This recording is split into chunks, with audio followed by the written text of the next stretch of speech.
Unfiltered with Dave Letele, and next up we have my great friend, Havea. You know, just a genuinely great man. His family are amazing, his daughters are amazing, his wife's amazing. Like, I know your dad's on the fitness journey now and he's pumping weights. Looks a lot like The Rock now, eh? Yeah. Yeah. Actually better. Just he's not bald. I asked him, how do you balance this? You know, and the answer he shared around getting balance, you know, in your personal life and work was really, really powerful, and I took it on board. You know, as much laughs as there was also, you know, a few tears shed in this conversation. Shared a part of his health journey that he hasn't shared publicly ever. Shucks, man. What is in those overnight oats? If you are a budding social media content creator, whatever they call it these days, if you're wanting to be that, you need to watch this episode. He shares some great insights. Man, I consider him the king of content. Just an epic man. The fact that he agreed to come over from Australia, sit down, have this conversation with me, it just really shows you the type of guy he is. So don't forget to like, comment, share this conversation far and wide. Havea, enjoy. Before we get started, Unfiltered with Dave Letele is proudly part of the Acast network and produced by the amazing team at Fanaticals. This episode is brought to you by my good friends, Trust Motors. Now, they're an amazing company that support everything we do in the community. I've known them for a long time, so if you're looking for a new car, trading in your car, whatever the case may be sure to support those who support the community. Trust Motors, how car buying should be. What's up, team, man? We have been blown away by the success so far of Unfiltered with Dave Letele. The response, the comments, the stories that are being told are absolutely amazing, and we feel really privileged to be able to bring you these conversations. Initially, our plan was to bring out one episode a month, but after the overwhelming support that we got after our first episode, we thought, let's bring you an episode a week. In order to do this, we need your support. Doing this, the editing, you know, the set, everything costs us a lot of money, but these stories are worth it. They are so important. So if you think they're important just like us, we need your support via Patreon.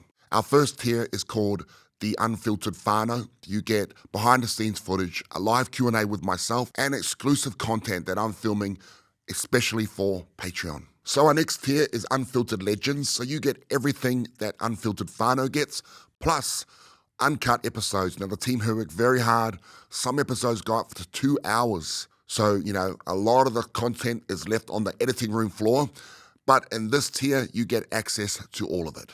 Our next tier is my favorite, Unfiltered Fully Patched. So only if you're able to pay for this, please. If you can't, I don't want you to pay for it. So in this tier, you get a special shout out from me every single episode, as well as your name or your business name in the credits after the episode, as well as your very own Unfiltered patch to become a fully patched Unfiltered member. And there's a lot more features that we're yet to announce, such as our live events. You're going to get tickets to that. There's so much. So to me, this is my favorite tier. It's really important that these stories get told, and that's why we're reaching out for a little bit more help. Every single dollar helps. Every single dollar will go towards making these stories blow up like they should be. You know, mainstream media aren't telling these stories yet. These are the stories to me that need to be told and held up on a pedestal to inspire the world. So that's why we're bringing Patreon. That's why we're implementing this tool as a way that we can continue to tell these stories to the best of our ability. And we feel very privileged to be able to do this.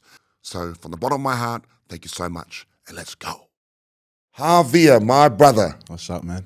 Man, thank you so much for coming on and coming all the way over here for this. And Oh, thank you for having me, man. Pleasure's mine. Yeah, it's good to be here. I just want to say, firstly, meeting your family, what an amazing bro, like the example, like just a beautiful family. Like, how have you managed to balance it all, bro? Like, you know. They're always on top, bro. They're always number one. Everything else can come second, but once home is good, everything else will just fall in place for me. That's my main priority.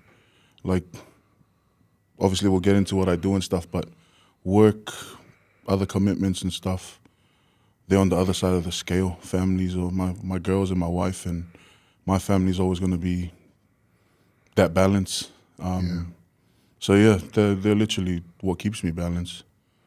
Yeah. That's such. I've actually never heard that answer. That's such a, people asking people, how do you find balance? People ask me, how do you find balance? And that's the first time I've ever heard that answer. Yeah, They're always on top. I'm sure you can relate, man. They're the freaking scale. They're the scale. Like, they're the whole point while you're trying to balance everything out, eh? So that's my perspective. Yeah. Without them, there's no point trying to find balance in anything. Yeah.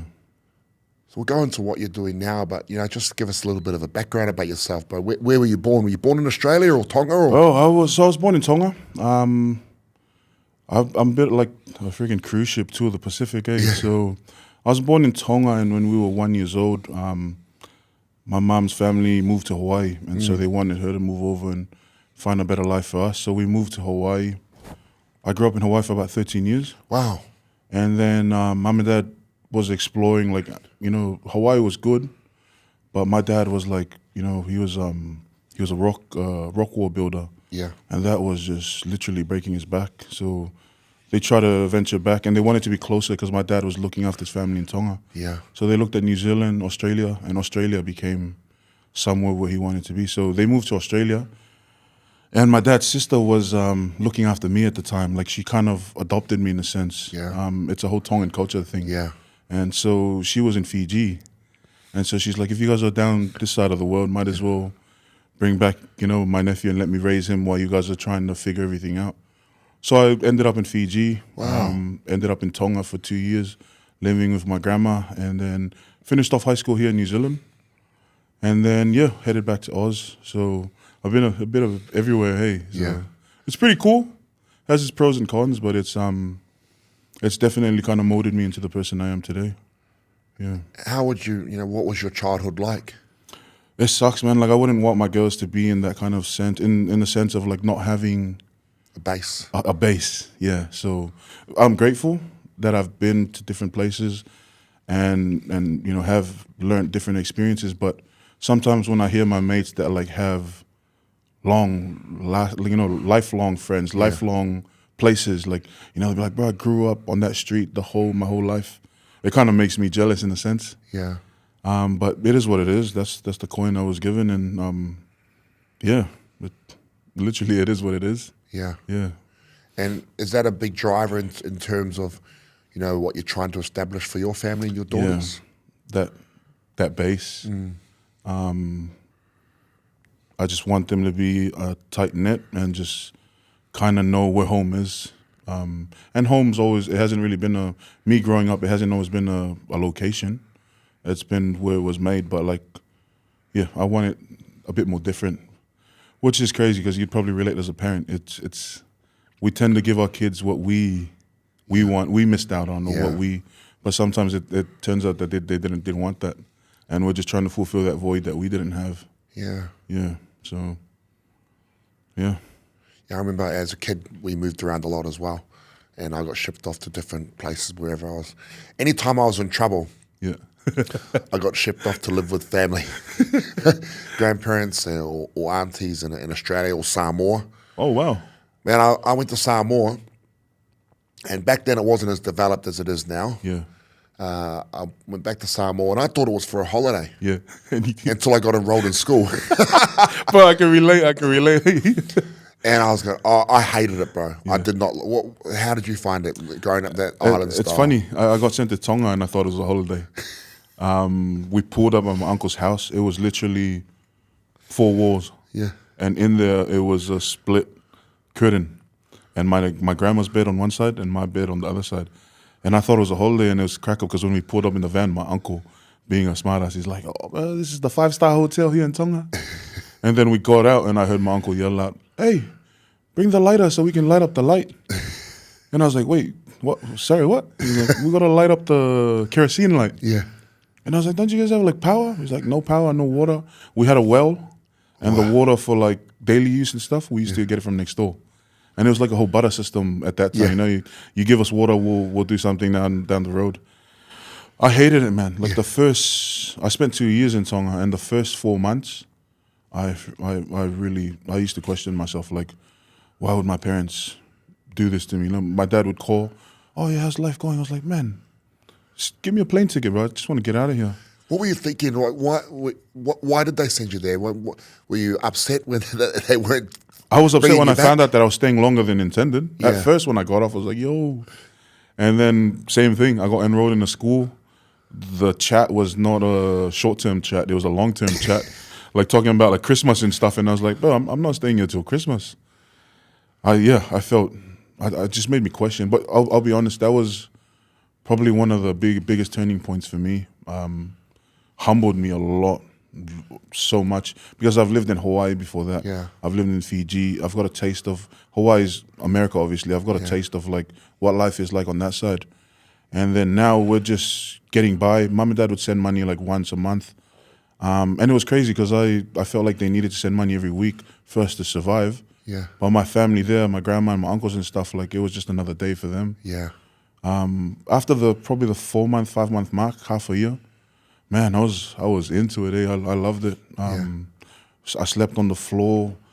Lunch and dinner would be no meat, like because you get bele leaves or like taro leaves and just chuck coconut cream. And once upon a time, I used to be like, where the hell's the chicken and stuff? And then it just came the norm.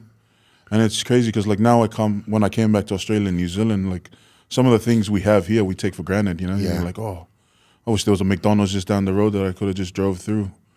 But yeah, definitely, it was a big humbling point for me. And I think at the age of life where I was at, I was able to understand that. How old were you then? I was there when I was 16. Oh yeah. So it was formative. You got it. Yeah. What was that? What was the biggest lesson you learned from going through all that, living there, and I think it's the simpleness of it, eh? Simple, but I think the resilience I built being in Tonga. Big resilience in terms of the acceptance of like sometimes this is the card that you're going to get dealt and you just got to make the most of it. I look back now and I was like, I talked about the first 4-6 months that I just was miserable. Yeah. Bro, and I'm talking about like just go to school, come back. There was nothing to do. Yeah. No TV, phones were barely a thing, but there was no TV. I didn't really know the kids around the area that well. I used to just come back, fill up my bucket of water, have a shower, and lay in the room with the little house. Yeah. And I had a CD player, and it was Akon, and it was on mix the whole time, and I just used to listen to it. I just hated everything. I was like, oh, this place is a shithole, bro. Yeah. Like there's nothing here. My Nana would be like, let's go to town. And I'm like, why? There's nothing to look at. Like, you guys haven't seen what Hawaii looks like. This is nothing, man. So resilience was definitely something I built. Also just being grateful. Something I try to mold into my kids. Sometimes this is the way people live. This is how things are. And what you have, someone else, that might be a dream for them. So whatever you have, just be grateful for that. And then you went from there back to New Zealand? I went to New Zealand, yeah. So my last 3 years of high school. Which high school? Linfield College, yeah. Shout out to Linfield, man, West Auckland. My uncle and auntie here, they found me a school, and they were, because I was playing rugby and I had these dreams of like, getting into like, to a proper professional rugby. So I was playing first grade back in Tonga. I was doing really well in Fiji before I went to Tonga. Yeah. And then I was hoping to carry that on to New Zealand and obviously, home of the gods for rugby union. Yeah. And so I came here, found a school in West Auckland.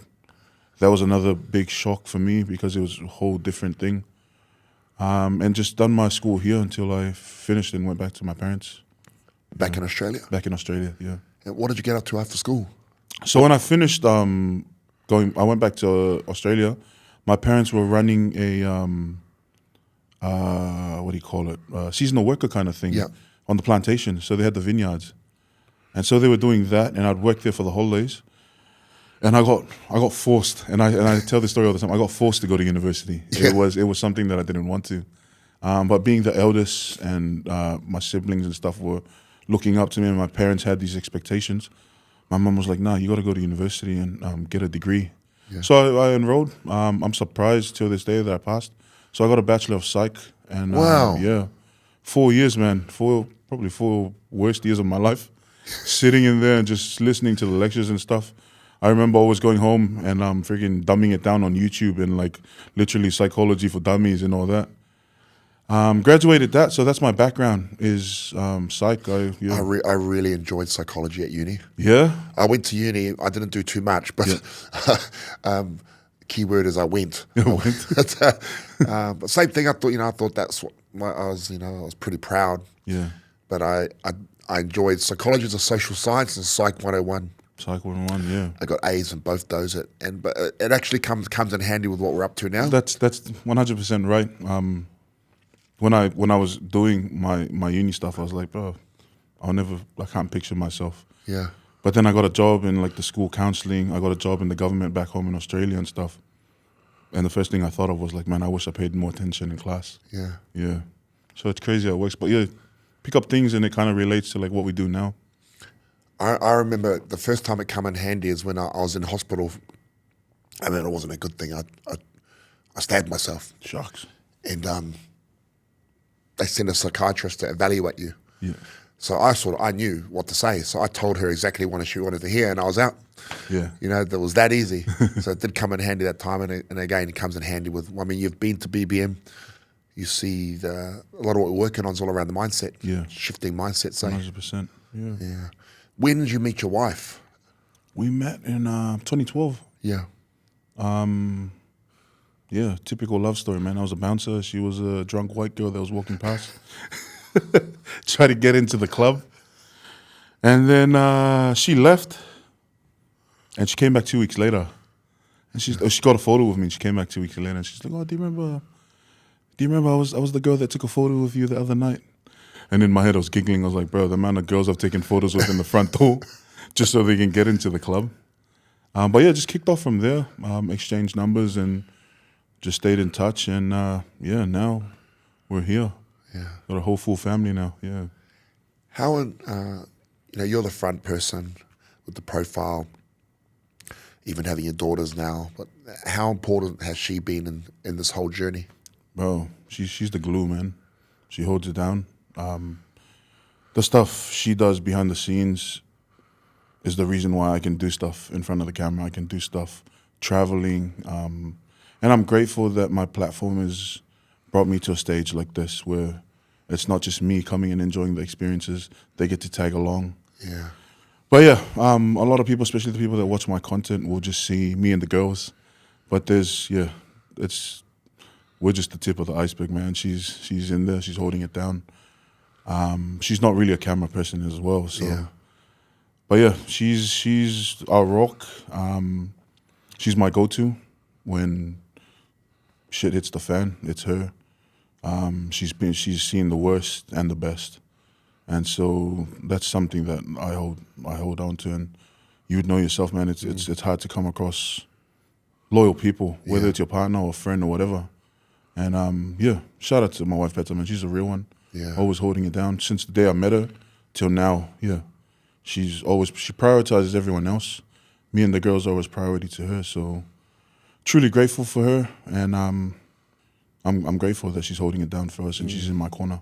Yeah. Yeah, you can just see it, bro. When you see your whole family unit, you can see. I mean, it really is inspiring. Thank you, man. When did you get into comedy? When did you get into this thing? Well, my girls asked me that. Hey, I've always been the class clown. In my family, I'm the joker. I'm the one that's always cracking jokes, even in the heat of things and like when it's time to be serious and stuff. I feel it's a blessing that I've been given. Like I can just kind of turn a bad situation or something, not into a good situation, but I can always see the humor or always can still see the good in it. And it's been something that's been with me. I don't even know. I feel like I was just born with it. Yeah. Because a lot of people that see my content, if they speak to family that's like raised me and stuff, they're like, that's Havea. Like, he's always got something funny to say, or he'll always try to find a way to make you laugh with no intention as well. You just say something and people are like, oh, bro, yeah, crack up. The only difference is now I do it on video. Yeah. But you'll see, man, with my girls, like we crack jokes. Yeah. The banters is always real, man. And I'm so grateful that my humor has passed off to them. If you guys see my videos, once again, that's another tip of the iceberg, man. Like the stuff that goes on at home and stuff and the mocking and stuff, yeah, sometimes I'm like, hey, draw the line, bro. Like, I'm your dad at the end of the day. Don't cross that line. Yeah. But yeah, the banter and stuff, it's just been something that's been within me. And I'm grateful that I get to use it on my platform and the platform that I've built. And it's not just bringing laughter to my close ones, but I can say now all around the world, eh? So Yeah. it's good, yeah. Bro, what's some advice? This is, I guess, me asking you for personal advice. I mean, the family unit you have, that you've. I mean, obviously you've worked for it. For a dad like me who struggles to find balance, Yeah. what's your advice? I guess it goes back to what I said first with like my family. Your why, which is something I know you speak a lot on, is as knowing your purpose, but also knowing like your foundation, like your rocks, or your poles that hold everything up together. So family is one of them. For me, it's faith. Yeah. And when I say faith, I don't speak like I'm some kind of holy man or anything. But I have my faith. I have my beliefs, and it's something that I stick with. I have my values that were instilled in me when I was growing up and stuff from my parents and family that's looked after me. And it's like they're like the main poles around my building that kind of hold everything together. So it's like whenever something starts crumbling from the top, for me it's always go back to the base, go back to family, go back to faith, go back to my values and stuff, and check in on that and make sure that those cups are full first. Yeah, I guess just like everything, man. Once the foundation is strong, it's hard to rock the rest of the building. Yeah. Yeah. I mean, yeah, it's something that I really do have to work on. You spent a couple of days Bro, with me. and don't get me wrong, man. My building gets rocked. It gets rocked. Like, just that's the analogy. But like, the weather doesn't care about the building. The Yeah. wind doesn't care about the building. There's gonna be turbulence. There's gonna be everything that's gonna hit you in life. What's one of the toughest things you've ever had to come back from? Where you've questioned things. Man, that's my health. My health is a big one. Yeah, my health is a big one. I jumped on my health journey, and when I do those quotations, it's because this is probably the 9th, 10th time I've jumped on a health journey, and I jumped on it about a year ago because I was just like every other time, I was like, oh, I need to do something about my health. But this time it's different because I was like, my kids are growing up.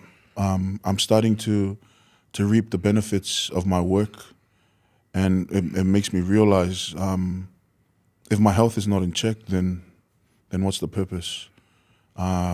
Things like traveling. Yeah. Not only traveling, but like, for example, we come here to New Zealand with my family. We have 2 days or 3 days here with them. Imagine those 3 days. You see me limping around. Yeah. I got issues right now, but imagine those 3 days we couldn't do stuff because of Daddy's health. Yeah. Like, the guilt I take on that is like a whole nother level, and it's like, oh, because of me, my family can't live life to the fullest. I can't live life to the fullest. So that's been my biggest thing. And like, so I jumped on the journey, and I was doing well last year. Yeah. And I'm still, like, if you ask me and my standards, I'm doing pretty good. But in January, I had I got a tattoo done, and there was nothing wrong with the tattoo, but it triggered inflammation, and it put me literally on my ass. I ended up in hospital, and I stayed in hospital for about 2.5 weeks. I went in first for a week, came back. They couldn't find anything. They were like, oh, it's gout. You're Pacific Islander, you're overweight. And So I was they just just assumed it was immediately, gout? yeah, just based off my genetics and, who I am as my ethnicity and all that. They were like, it's gout, bro. Like, went in, came back out. They gave me all these gout pills. I got worse, like, after that, ended up in hospital again. Bro, I was crawling, like, and the biggest thing for me, because I have girls, Yeah. and I try not to get emotional with this, man, but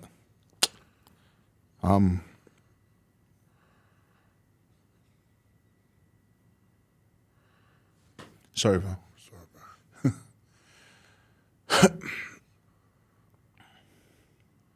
Yeah.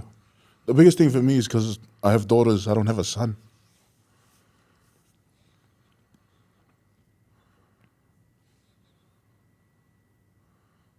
And like I couldn't go to the toilet because that's how bad the pain was. And my girls were emptying my bottles. And that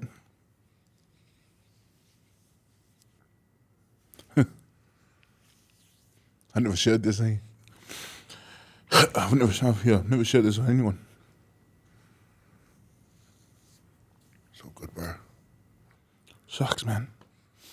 What is in those overnight oats? Sorry, man. It's all good, bro. Yeah, hit me in the emotions right now. Because it's been something that's been sitting with me, but I've never shared it with anyone. I had my girls emptying the bottle that I was like pissing in and stuff. And I felt like I've disrespected them so much. I don't know, I just felt like it would have been different if I had sons. Because that's my daughters. And they're here taking dad's bottle to like empty in the toilet. And my girl's like, ugh, and like pouring it out. And it crushed me. It crushed me. And the fact that I couldn't just crawl to the toilet right there. I spent a lot of time in the room for that whole month of January.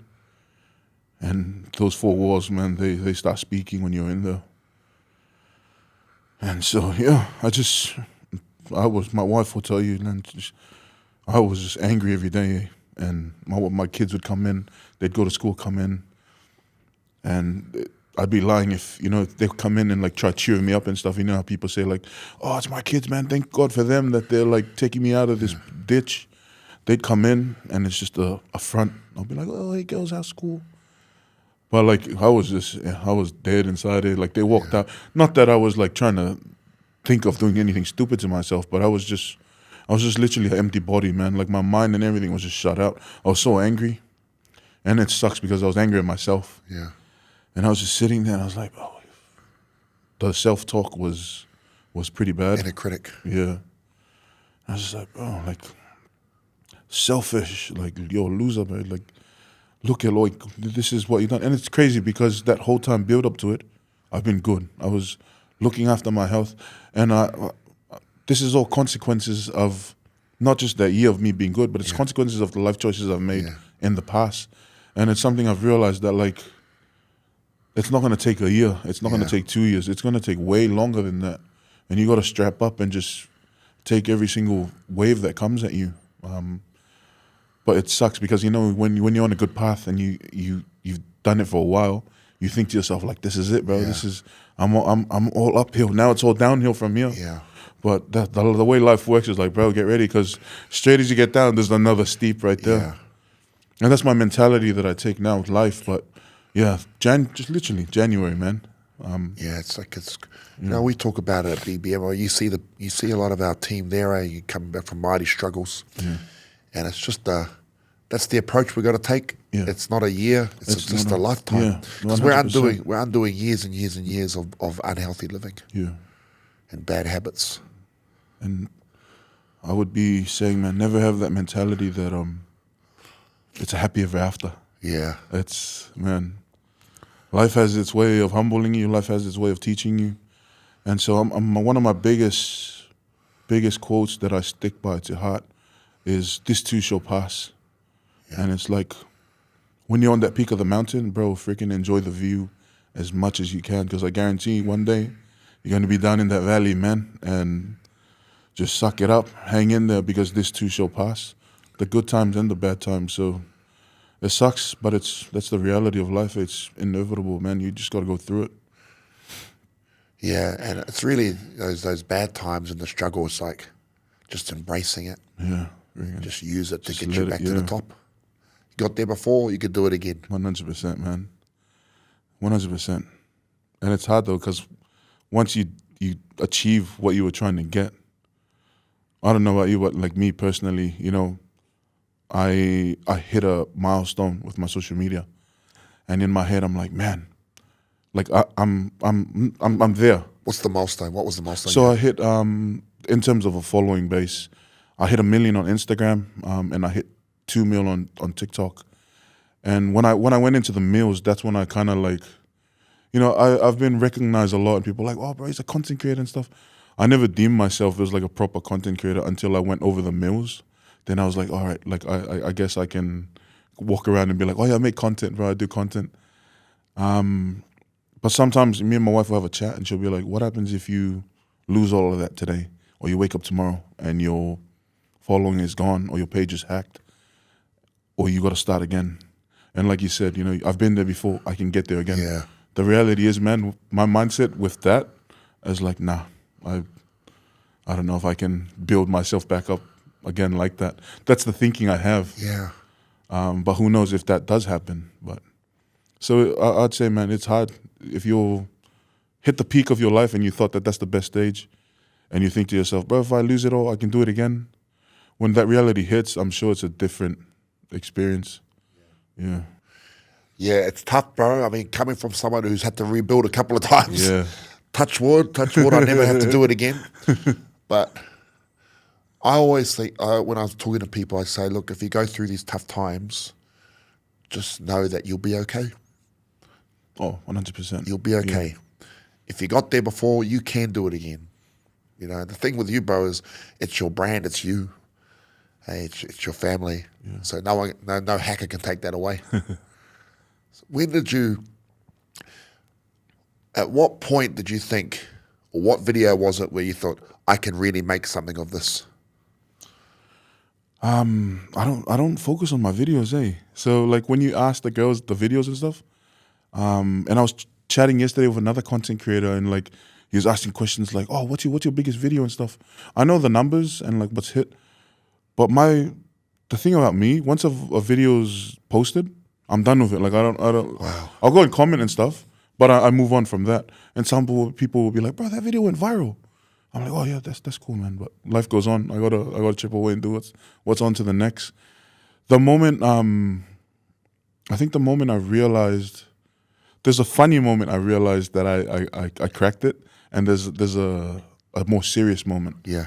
The funny moment is, and I'm not trying to brand drop or anything like that, but when I started doing videos, I was a big advocate for KFC. And I was always putting on KFC content, just fitting that stereotype, big island guy, he loves KFC. And a lot of my videos were going viral. And KFC, sent me a care package and all this stuff, but I never worked with them. And when I got signed up with the agency and stuff, and when they first reached out, and I done my first collab with them, and me and my wife were sitting in the KFC shop shooting a video, and I was about to bite into this chicken wicked wing. Yeah.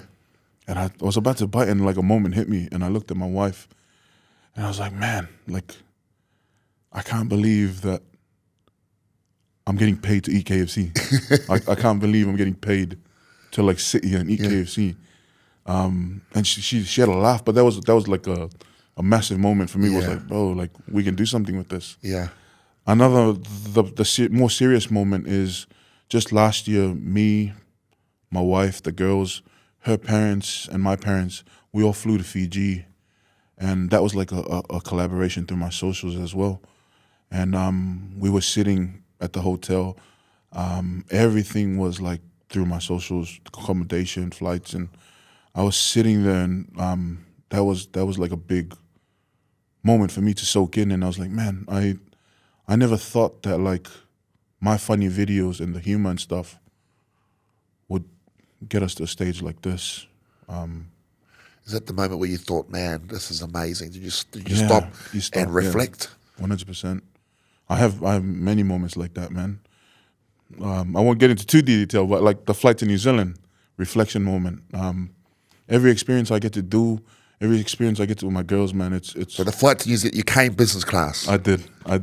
Yes, I didn't know what you wanted to talk about with that and stuff, but yes, I did. Not everyone, it's only from Australia. If I get a guest from America, I don't know if I can afford business class. But, I was just so happy that you agreed to come over. So I at least got to bring you over business class. Thank you. But talk to us about that experience. Yeah, that was, and I'll share a video down the road about that.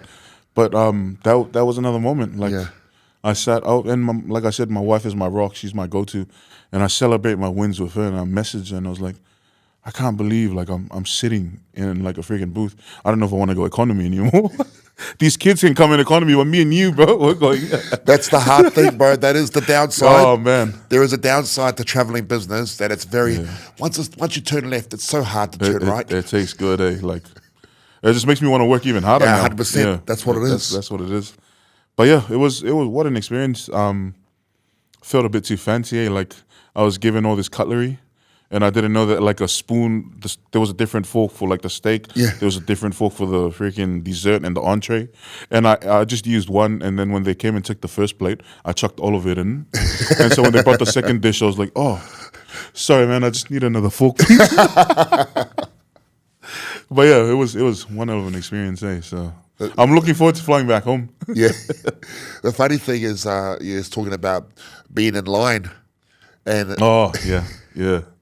I lined up, and it's mind you, I like to travel comfortable, and as a big guy, you want to be as comfortable as possible for flights. So I just had tracky shorts, socks, jandals, and just a tee, and my little bum bag. And so I was sitting, and they called the premium check-in, the premium to board, and they're like, "Oh yeah, just the first class, please." And so I got up because I knew it was first class, and the old couple in front of me got in line, and I was behind them, and they got their thing scanned. And as I walked in, the girl was like, "Oh no, sorry, this is just for business class. Like I'll just get you to wait over there." And I had to second guess. I was like, "Oh wait, oh what? Oh," and I was like, "Oh no, yeah, I'm business." And she's like, "Oh yeah, sorry, just over here." And I walked, and I was like, "Oh man, that's pretty disappointing." But do I you was like, find that now? Because I mean, you're in a lots of different spaces. Just Yeah. like as well as me, we move in all these different circles. Do you still find that you get stereotyped? Yeah, but I've learned to, in my head, and this comes a lot from my comments. This comes a lot from what people have to say for my social media stuff, and I'm sure we'll talk about that later on. But like, my mentality now is what you think of me and how you stereotype me and whatever. It's none of my business, man. Like I can't. I know my value. I know who I am as a person. I know even if you look at me that way. So to be honest, I thought it was when she said that, I didn't get offended, but I was like, that's a shame. That's a shame that you have to think like that, but that's on you. It has nothing to do with me. My ticket's his business, bro. Put me on. So is that how you get past? I mean, any hate comments or anything like that? At times, yes. Because at the end of the day, man, I'm still human. But something just happened recently that made me totally flip that mentality. What was that? On April Fool's, 1st of April, my wife sent me a message, and being it's April Fool's, she sent me a screenshot of a birth test that said pregnant. And this was like from my third daughter, I think. And she sent it to me. She's like, oh my gosh, look at that. But she didn't know I just finished cracking an April Fool's joke on the kids. So I messaged her back, but I screenshotted that and I posted it on my story. And I got so much backlash, man, especially women, and everyone's messaging me. And it wasn't so much me, but it was towards my wife because she shared it. Yeah. They were like, you're so inconsiderate, heartless with this kind of joke. There's women out here trying to have kids. There's women out here that have gone through miscarriage. And so people were DMing me and tagging me. Someone jumped on Facebook and put a whole rant about my page. And but the thing is, from my perspective, it was innocent. And it was just a joke that me and my wife, there was no intentions or anything like that. But it was that moment where I realized, like, you can't really please anyone. And people were like, jump online, apologize. I jumped online. I didn't apologize. I made a story. And I basically said, like, first of all, humor is a massive threshold. What I may think is funny, you might find offensive, vice versa. But the reality is, like, I can't control your emotions and how you take it, what I've put out. And so I'm not going to apologize for your emotions because it has nothing to do with me. But what I will apologize is if I've come off as inconsiderate or if I've offended anyone like that. It's, miscarriage is not to go into full detail, but it's close to home for me and my wife. And so people don't know that, and I'm not going to explain that. But we all find different things. It's just the way you look at it. And so that was literally my swap moment right there. Is like, if people want to comment this or people want to say this or think of me a certain way, I can't control that. That's on them. But it is easier said than done, man, because I'm not going to lie. I'll see some comments and I'm like, bro, frick. Well, you spoke about, I don't know if you can talk about it, but you spoke about it to me about those, was it the kids talking about your daughters or something? Yeah. That was an incident, I think 2 years ago. That was a big eye opener for me. So some kids jumped on and I wouldn't say just being kids, but they jumped on and were just being silly, I guess, online, not realizing that there's consequences. And It was about your daughters. yeah, they made a reply video to my girls, and everything was fine, but one of the boys shouted out like, oh yeah, you should have been aborted, and he was talking to my youngest, Nia. And as a dad, that hit a nerve. And so, man, at that time, I think, honestly, I think I only had like 200,000 followers on Instagram. It wasn't even like a big platform. I didn't deem it as like a big platform. So I jumped on and done a reply video out of my anger. And I was like, bro, like just watch your back. One of these days, you're going to run into someone like, my connections, and they're going to slap you silly. And I was bluffing that. I was angry and just speaking. I was hoping one of my cousins ran into dad, that. Yeah. And so I posted that on my socials, and it went viral. And my DMs were blowing up. People were sending me addresses. People were like, bro, we know what school they go to. I know him. This is their public page. This is their page. All those contacts were coming in. And it hit me. I was like, oh, man, I think I bit off more than I can chew. Because so what happened, the mom called us, one of the moms for the boys. And she's like, people know our address. We have people showing up to the house. I have a baby in the house. People are threatening to burn down our house. And first of all, I want to apologize. Made her son jump on FaceTime, on Facebook Messenger, and apologize and stuff. But like, at that time, they were doing all of that. I was already sacking it, man. I was scared. Because in my head, I was like, there's already online a video of me threatening them. If someone just followed through with the messages they're sending me, trace it back. That's blood on my hands. Yeah. So how did you deal with that? I had to jump back and do another video, and I was like, please, I didn't realize those boys have learned their lesson, but I've learned my lesson as well. And I guess in a sense, the influence I had, I was really grateful. And I told the people in my videos, like, I'm grateful that you guys have my back and you guys jump on like that. But I didn't realize the power of social media.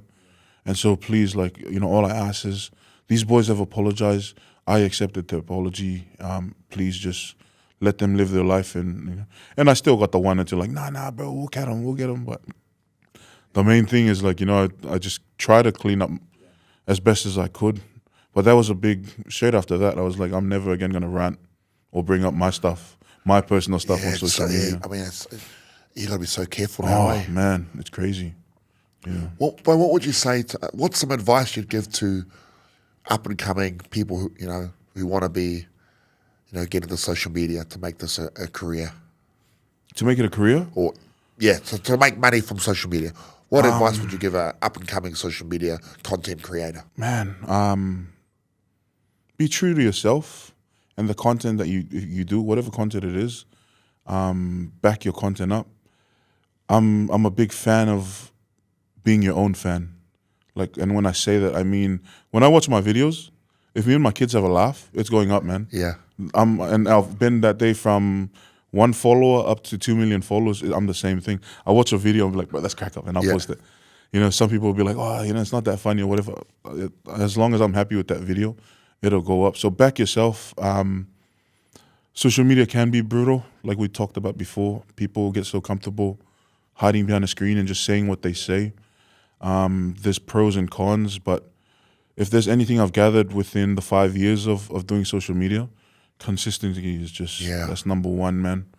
And it's funny because I enjoy what I do. So in a sense, it doesn't really feel like work. But if you look back, I post every day. Yeah. And that's been something from 2020 till now. And I have to say that's probably the most consistent thing I've done is just posting every day. If you want to be in the social media game, that's going to be something you got to do. Because, I'll get people like, it's hard because sometimes you'll be motivated and you'll be like, oh, I'm keen to make this content. And other days you're just like, no, I don't feel like doing this. Or I don't feel like posting, whatever, leave it. And that's fine, to have an off day here and there. But if you really want to get into it and start doing it, it's there's a lot more effort and stuff that Yeah, I needs to think go that's into like that for anything, eh? for Like, anything basically. if Yeah, you look at anyone that's successful, they're consistent. consistency. Yeah, Yeah, whether it's health or work, whatever it is. yeah, 100%. 100%. Who was who's the person that you've most liked collaborating with, or who's the most famous person you've collaborated with? I don't know. Everyone will say like different levels of fame. I guess some people go off TV fame, go off following base.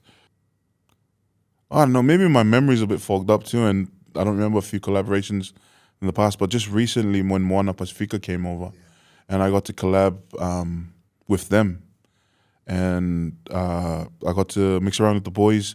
But Ari Havea, I'm a big fan Yeah, of him on the yeah. field, and Tana Umanga, He's the man. rugby legend, man, All Black legend, and like the fact, not only did I get to like mix and mingle with them, but to hear him acknowledge, I think it was the thing was excellence in your field, and for him to acknowledge my social media presence and deem it as like you're excellent in your field.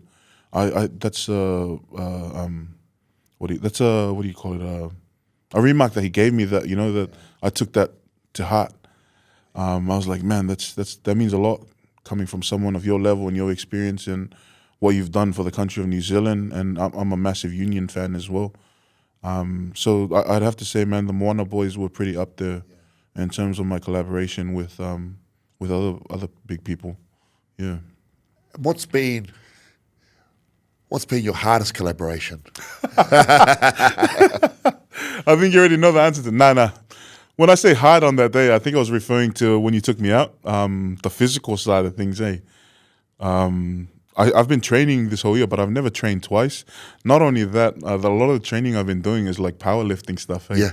I've never, the off the couch program that we ran in the morning, oh man, my heart rate was like, I felt my heartbeat like in my head. Eh? It was like, that was hard. And it's funny because I was done, man. I was done.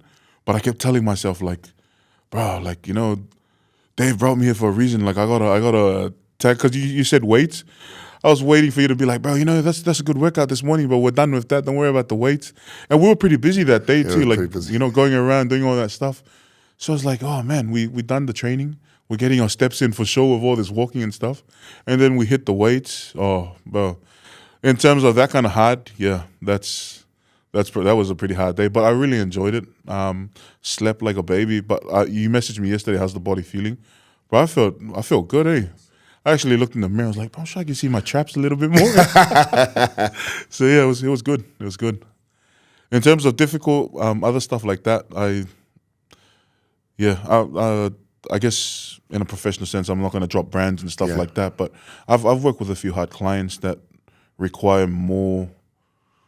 I guess require more professionalism in a sense, and it's hard, especially when you do comedy and and everything is just kind of like. So anytime I get a brief for like a company and I try to change it to work for me and my type of content I post, and they're like, oh no, this is what we want you to do and like stick to that. My biggest challenge there is kind of like making it work because that's bread on my table. Yeah. It's still trying to keep that professional relationship, but also still staying true to myself. Staying authentic. Yeah, they're keeping it real. That's funny about you told me about the lolly.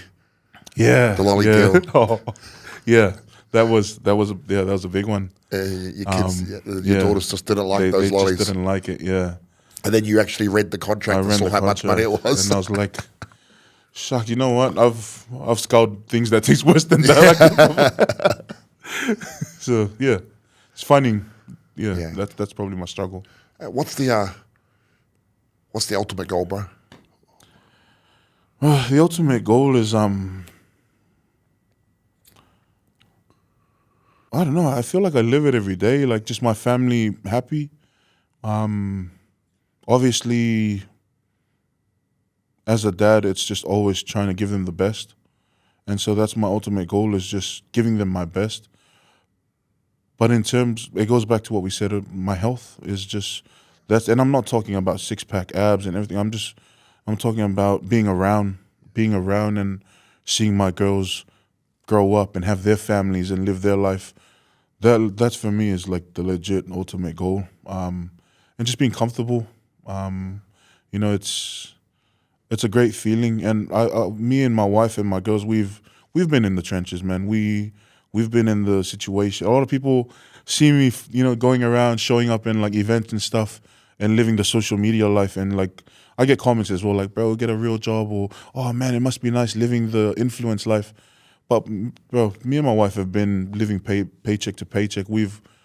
I'm not saying we've done our hard yards, but we know the struggles, man. Like we know the struggles. We've raised the girls in a very humble environment as well, and so I have to say where I'm at right now. Obviously, I always want to try to get better, but where I'm at right now, I feel blessed every day that when something comes or my girls need to do something, that I can do it. And now that I'm a full-time content creator, people think like, oh, she must be making the big bucks. Bro, I'll keep it real, Dave. Like the best thing about all of this is the time I have. It's so good, the time I have, yeah. And it's something money can't buy. 100%. And it reminds me of, I always, if you get time, watch Kevin Menelamu's I'm a big fan of him on the field as well, yeah. And he said, you know, I said, what's your ultimate goal, your dream? Okay, sitting under a tree with all my family and doing that as much as possible. And that's what you're doing, bro. You know? What's the last question I ask all our guests, bro? What's your why? My why? That one's pretty self-explanatory. Yeah. It's my wife and my kids.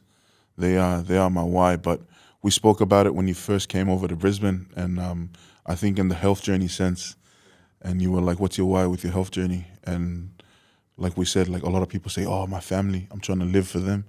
But my why, in terms of my health goals and everything like that, is me. It's me, man. Like it's always trying to put me in a better place, health-wise. But overall, man, it's my family. My wife and kids, my mom and dad, and my siblings. They play a big part in my life as well. We're really close, and I'm the eldest. And it's just the way it is. But there's so much expectation on me to. You know, to what I'm reaping right now, my wife and my kids are starting to reap it right now. But I'm hoping one day I get to a point where mom and dad can reap it. My sisters and brothers can reap it as well. Won't be long, bro. Yeah, fingers crossed, man. You know, it's really true what you said there about the health why. And I said it to a guy who said, you know, I do everything for my wife, my kids. I put myself last. And I said, yeah, but bro, just close your eyes and imagine, what are your children going to do if you die of a heart attack or of a stroke or type 2 diabetes? You know, who's going to look after them then? So keep leading the way, brother. You know, inspiring all those millions of people to be the best, most healthiest, happiest versions of themselves. And thank you, bro. Honestly, thank you, brother. Pleasure's mine, bro. Thank you for having me again. Not only having me, but having my family and just showing us the other side of BBM and what it's all about and just everything, man. Thank you. I appreciate it.